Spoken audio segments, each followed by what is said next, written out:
of Milwaukee and our state. After Little John's Catering unexpectedly closed in late January, many local meal programs were left without a meal provider. NBC 15's Vanessa Kelson joins us in the studio now to tell us how one local meal provider is filling the gap in Little John's absence. For volunteers at NewBridge Madison, cooking was never on the menu, but now they're coming together to help feed local elders to ensure they're still getting the warm meals they need. Well, this looks good.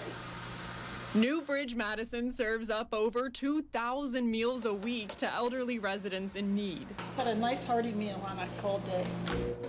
Little John's Catering's sudden closure left them without a caterer. You know, we basically had less than 24 hours notice, you know, that they were discontinuing. So, you know, certainly a little disappointed, but we can't dwell on that. Jim Krieger, director of NewBridge, didn't. Nearly overnight, volunteers turned into menu planners, bakers, and chefs. But it also lets you know how good people are in terms of stepping up and helping in times of need. While the search continues for a new caterer, we all work together. Volunteers old and new are coming to help.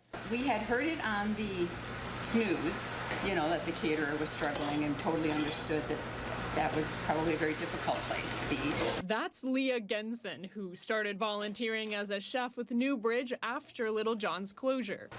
Glad to help.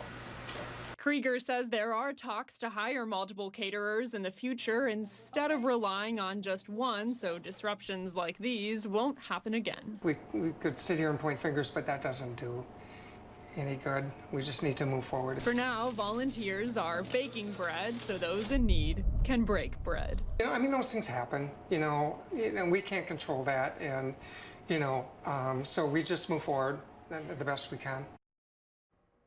NewBridge tells me a temporary caterer will relieve some of these volunteers starting around next week. Live in the studio, Vanessa Kelson, NBC 15 News.